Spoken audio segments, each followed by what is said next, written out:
Panie i panowie przyjaciele Rosjanie. Unia Europejska jest dla mnie szmatą. Szmaty. Naprawdę? Naprawdę jest szmatą. Zależy absolutnie panu prezydentowi Łukaszence na interesie Białorusi. To widać i widać to, że jest człowiekiem takim ciepłym. Od wielu miesięcy odwiedzam Białoruś, również przyjmujemy delegację z Białorusi, tak aby odbudować relacje z naszymi sąsiadami. Ale żeby ta Unia była taka, jaka jest dla nas do przyjęcia, bo jeżeli pójdzie tak, jak się zanosi, że pójdzie, to musimy szukać rozwiązań plastycznych. Brytyjczycy pokazali, Że ktoś wreszcie myślał o obywatelach, a nie tylko i wyłącznie o jakichś swoich sprawach czy jakiejś wyimaginowanej wspólnocie, z której dla nas niewiele wynika. A na razie niech nas zostawią w spokoju. Tu, proszę pani, jest Polska, a nie Unia. To zdanie jest krótkie, no koniec tego dobrego. Ja uważam, że Polska powinna bardziej zwracać uwagę na polepszenie stosunków z Rosją. Tylko jest taka prośba o to, żeby nas popierać, a nie przeszkadzać. Dziękuję bardzo. Cześć moi drodzy, tak jak obiecałem, dzisiaj wrzucę taki z lekka kontrowersyjny temat, ale zanim przejdę do konkretów, na sam początek chciałbym wam zadać zagadkę. Odpowiedź podam na końcu filmu przed sucharem dnia, a wy postarajcie się odpowiedzieć no, przed końcem filmu. Jeśli nie, tam sami przed sobą, to napiszcie. Powiedzcie mi proszę, jeśli wiecie, jeśli zgadniecie, kto wypowiedział te słowa. Uwaga, cytuję. Dlaczego ta demokratyczna prasa, uzależniona od środków zagranicznych, nie dostrzega, jak wspaniale zmieniamy kraj? Dlaczego nie potrafi dostrzec, jak wiele dają programy socjalne, jak przywracamy moralność po bałaganie stworzonym przez poprzedników? Koniec cytatu. I teraz proszę, zgadnijcie, kto wypowiedział te słowa lub nie wiem kto, lub jaki członek partii lub, no nie wiem, uruchomijcie wyobraźnię i działajcie. Odpowiedź podam na końcu filmu. No i jeszcze jedna sprawa, głośno o tym. Chodzi o Kołodziejczyka i będzie startował z list koalicji. Chciałbym tutaj powiedzieć swoje zdanie na ten temat. Kołodziejczyk nigdy nie był i nie będzie, nie wiem, działaczem, politykiem z mojej bajki. To, że on się i kumał z Bąkiewiczem, teraz przeszedł do koalicji. Dla mnie facet jest ślizgi, generalnie. Ale z drugiej strony,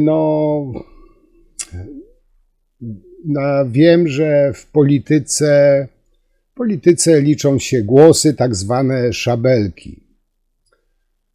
A jak to mówi stare, mądre przysłowie, wróg mojego wroga jest moim przyjacielem. Nie bronię tu Tuska, nie jestem też jakimś rasowym, w ogóle nie jestem politykiem, ale już nie jestem też rasowym politykiem i też do końca nie znam mechanizmów polityki, nie chcę tu się wymądrzać.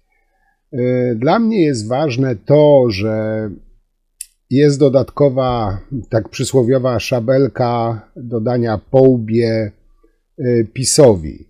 Część rolników od Kołodziejczyka się odwróciło, z tego co wiem, część jest dalej za nim, część głosów koalicja zdobędzie.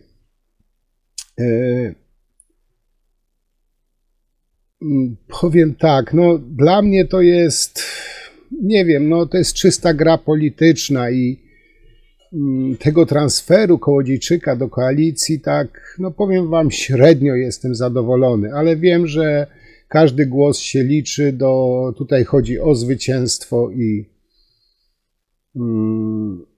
Nie bronię tutaj Tuska, broń Boże, nie bronię tu koalicji i też nie będę piał z zachwytu, że Kołodziejczyk do koalicji przyszedł. Choć z drugiej strony cieszę się, że jest przysłowiowa dodatkowa szabelka na łeb pisowców.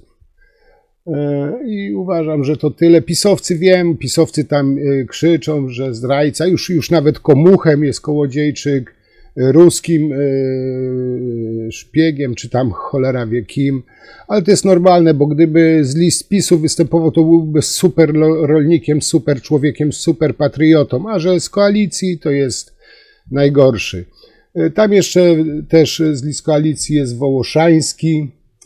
Ja go jako komentatora historii bardzo szanuję. To, że współpracował z SB, nie będę tego pochwalał, ale pisowcy też to wytykają, chociaż mają takich byłych kapusi SB w swoich szeregach od groma. No ale to jest akurat normalne, że pisowcy u siebie, powiedzmy, wokół belki nie widzą, u kogoś drzazgę zobaczą. To jest standard, to też pomijam.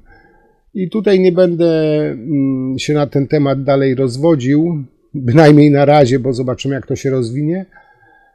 Chcę właśnie przejść do konkretów, do tematu, który na dzisiaj przygotowałem, czyli o programie wyborczym. Znaczy program wyborczy, on już od lat jest taki sam. Kupować wyborców, ogłupiać ciemny lud i tak dalej. Chodzi o dziwną zbieżność programu wyborczego PiS-u z partią NSDAP z czasów komuny. Zresztą, kiedy słucham takich, można powiedzieć, ostatnich wystąpień Kaczyńskiego, to czasami mam wrażenie, że jakbym się przeniósł do Niemiec lat 30. lub do ZSRR, ery stalinowskiej, czy Ruandy tuż przed rzezią Tutsi.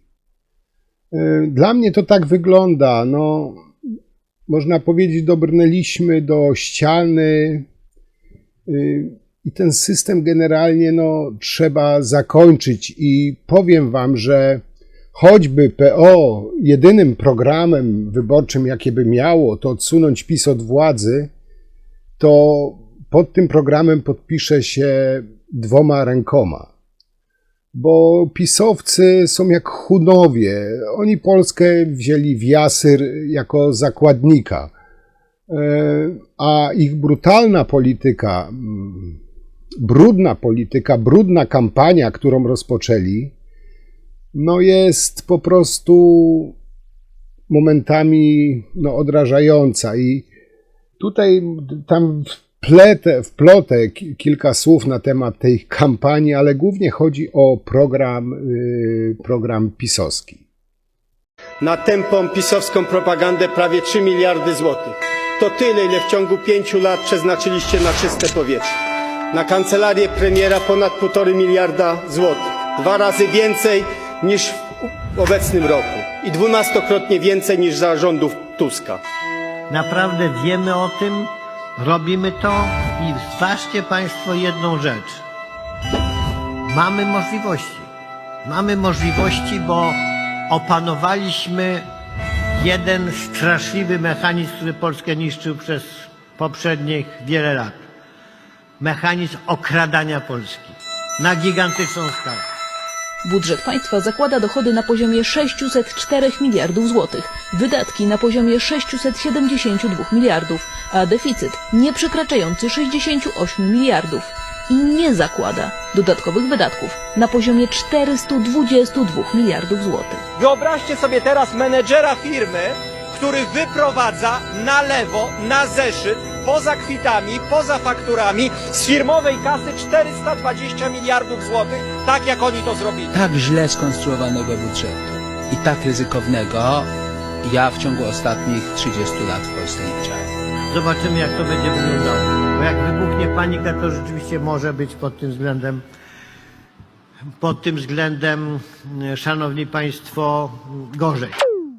Powiem wam tak, program PiS-u w wielu aspektach do złudzenia przypomina, czy powiela ten program NSDAP. Z czasem, zanim zaczniecie, co niektórzy, psy na mnie wieszać, to obejrzyjcie proszę do końca. Za czasów Hitlera władza również uruchomiła programy socjalne, używała rasizmu, homofobii, ksenofobii, antysemityzmu, wprowadzała wątki militaryzmu, nacjonalizowała wszystko, utożsamiała partię z narodem. Tutaj zwróćcie uwagę, że jeśli, nie wiem, są jakieś skargi na działania PiS-u, pisowcy mówią, że to są ataki na Polskę. Nie na PiS, na działania ich niezgodne z prawem, czy unijnym, czy polskim, tylko ataki na Polskę.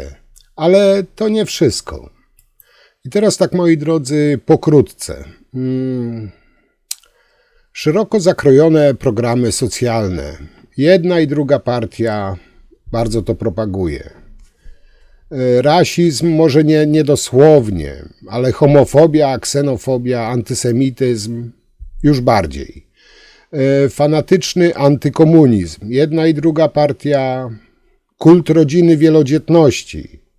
Militaryzm, kult oręża. No, w ostatnim czasie doskonale się o tym przekonujemy. Utożsamianie, jak mówiłem, partii z narodem.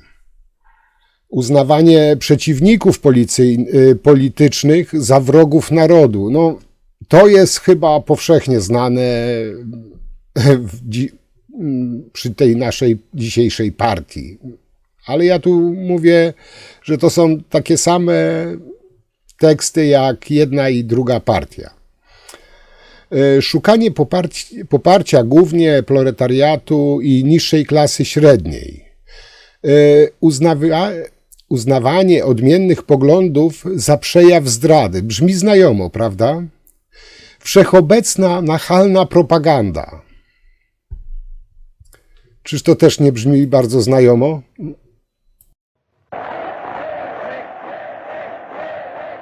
Przed 5,5 laty wytyczyliśmy wspólnie z całym narodem nową strategię społeczno-ekonomiczną. Przez wiele lat jeździliśmy po Polsce i po prostu z wami rozmawialiśmy.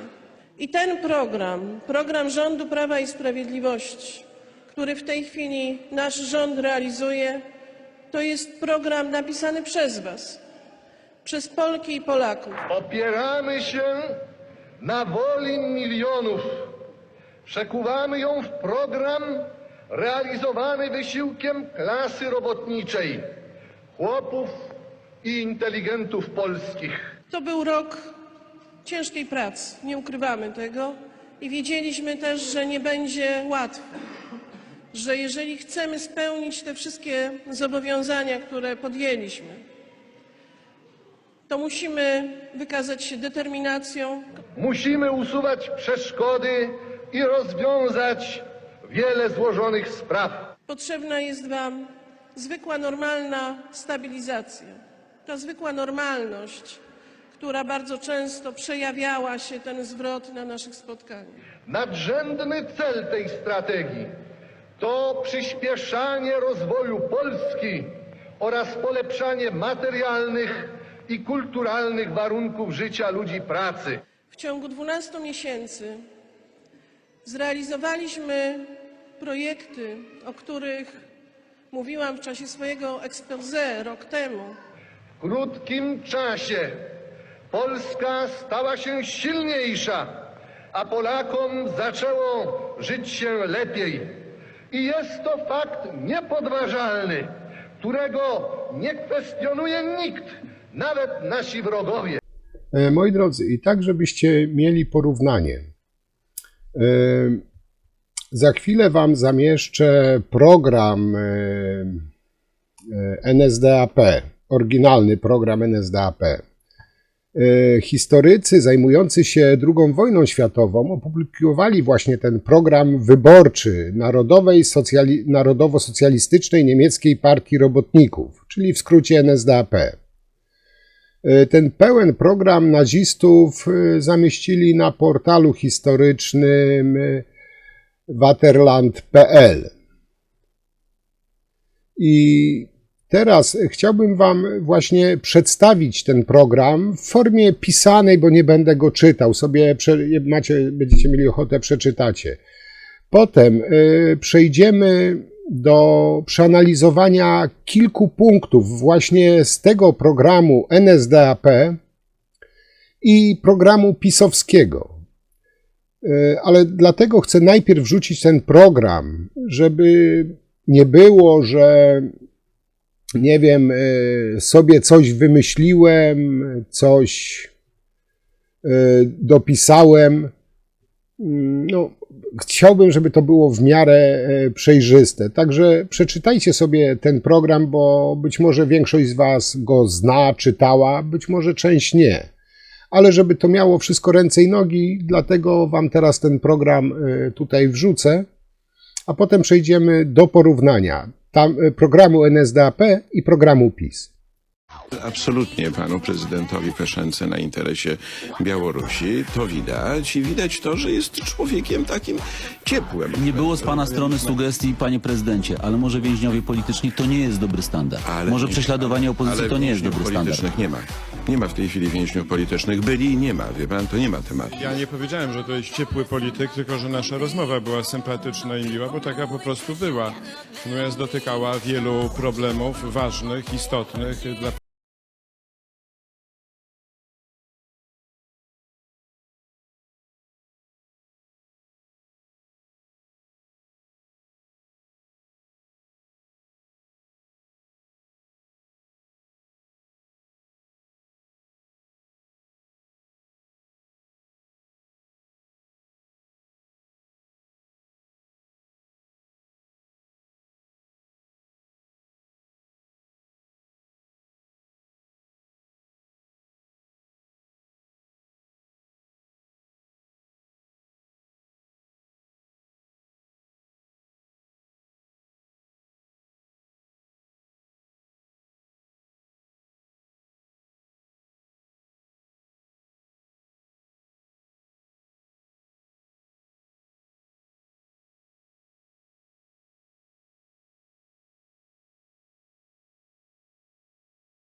Nazwę teraz rzecz po imieniu. Czy ma pan odwagę patrzeć ludziom w twarz, Polakom, i przyznać się do tej zupełnie upiornej liczby? 300 milionów złotych.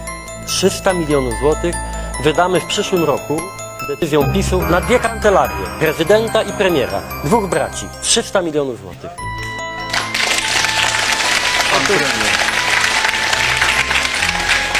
Ja się zwracam do Państwa. My prowadzimy politykę taniego państwa.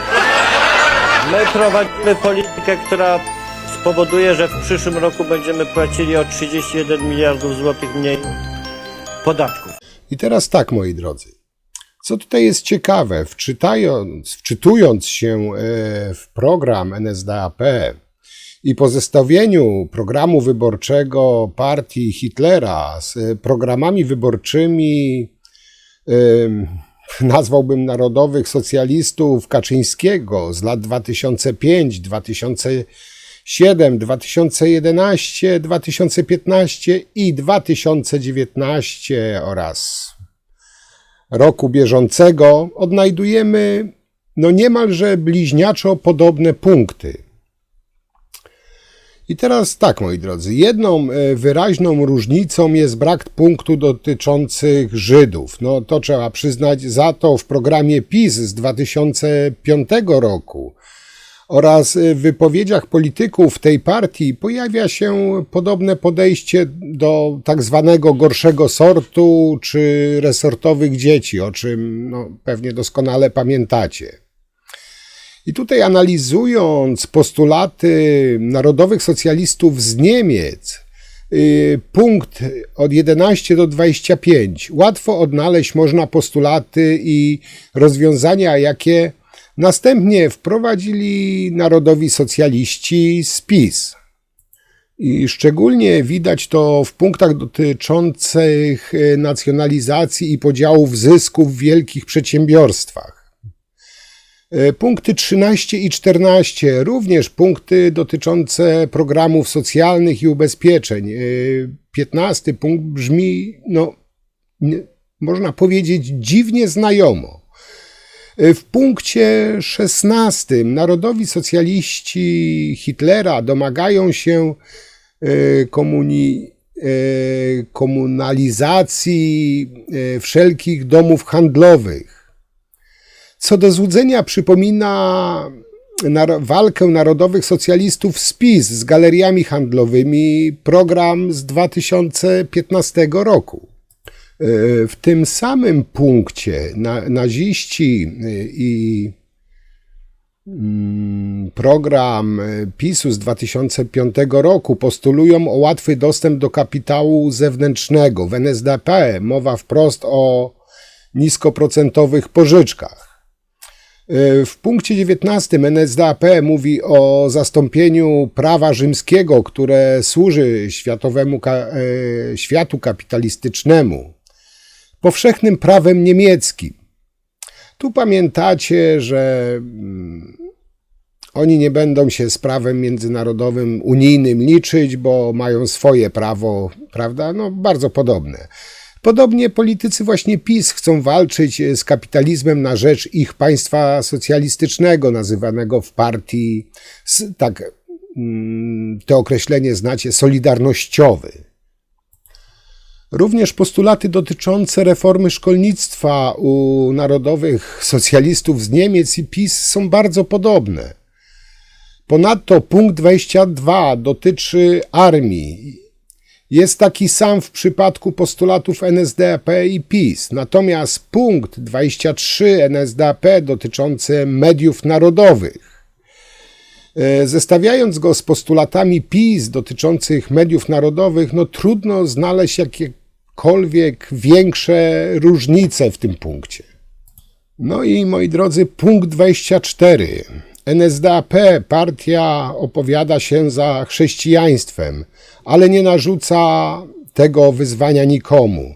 Jakkolwiek żądamy zwalczania żydowsko-materialistycznego ducha, ponieważ udowodnione zostało, że naród niemiecki może osiągnąć wieczny dobrobyt tylko wtedy, gdy będzie wierny zasadzie. Interes państwa zawsze ponad interesem jednostki. I przypomnijcie sobie, proszę, program PiS-u z 2005 roku. Wydamy bezwzględną walkę próbą zdominowania mniejszych firm przez wielkie firmy rynkowych graczy. Upatrując w wartościach chrześcijańskich fundamentu silnej rodziny, opowiadamy się przeciwko aborcji i eutanazji. I teraz tak, krzewienie wartości sprzyjających rodzinie, propagowanie pożądanych wzorców powinno być jednym z najważniejszych elementów misji telewizji publicznej.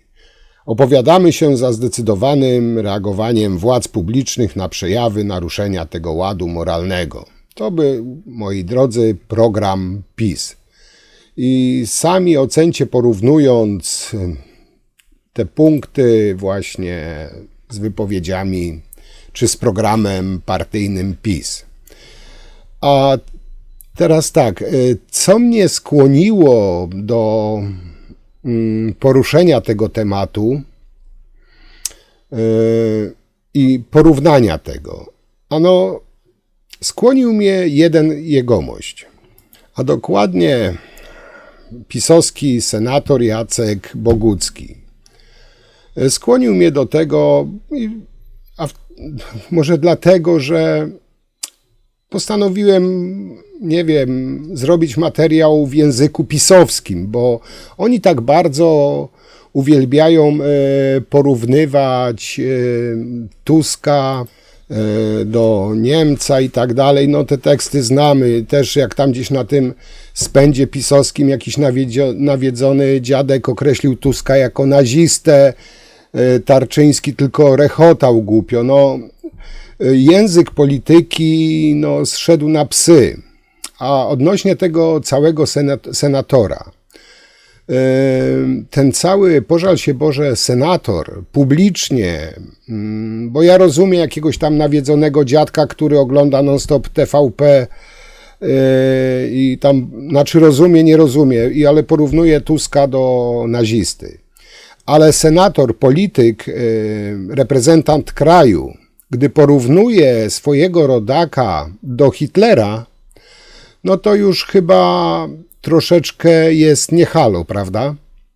I to nie jest pierwszy raz, kiedy ten senator uderza w Tuska. Ja już powiedziałem, Tusk nie jest kryształowy, tak jak większość pisowców.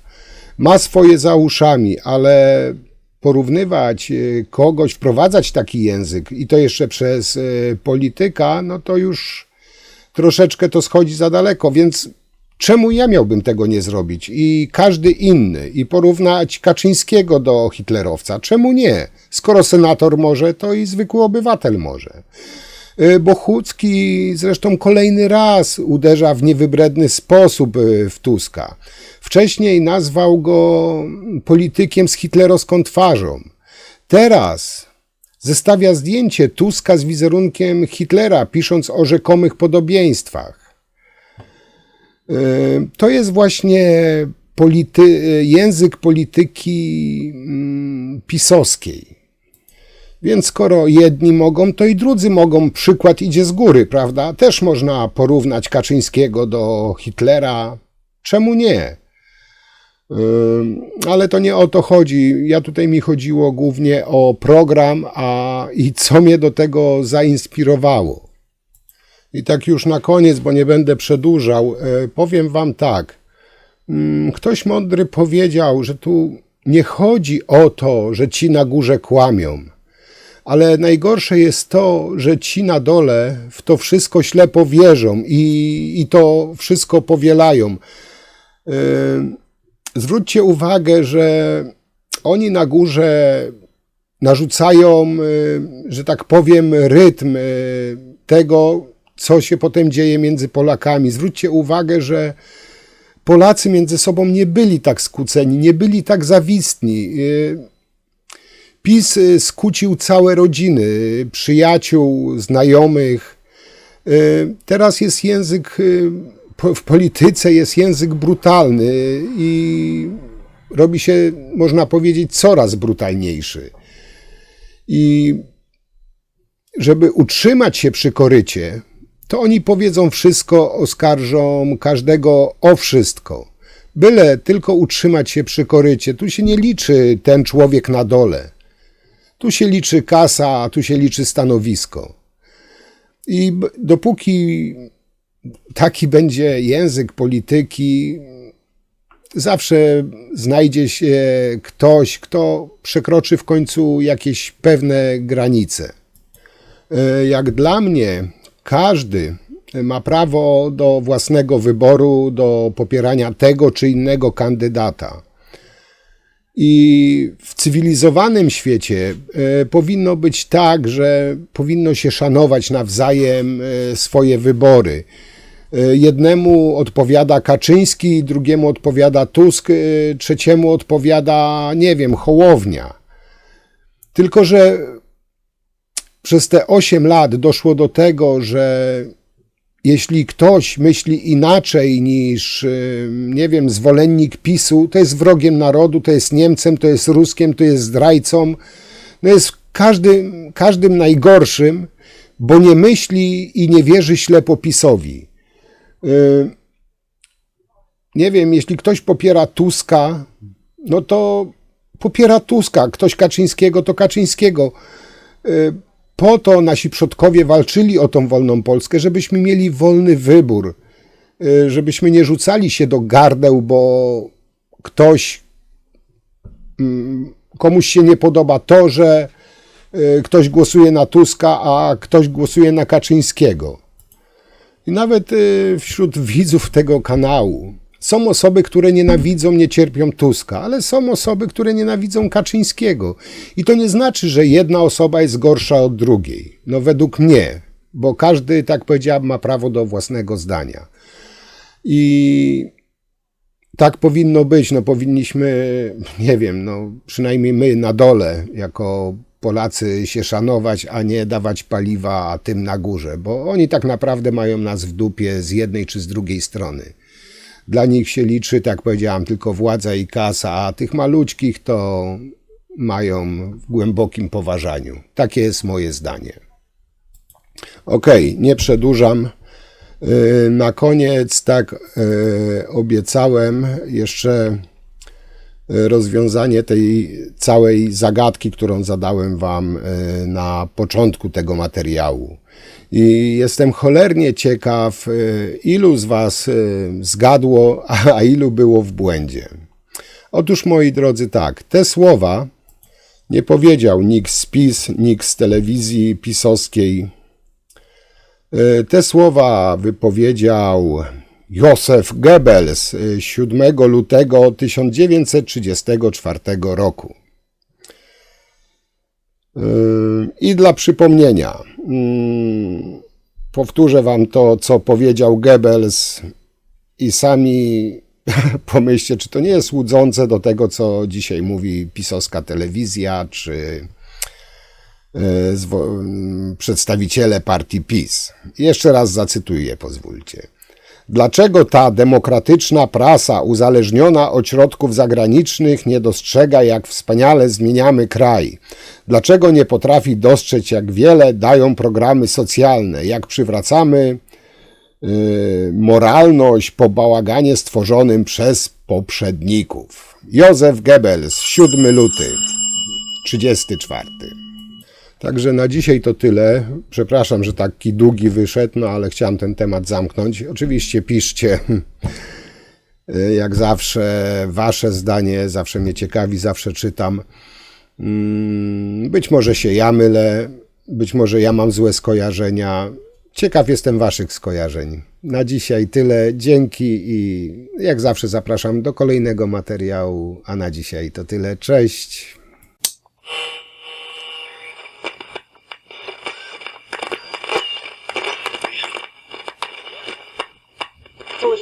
Jakby w genach niektórych ludzi.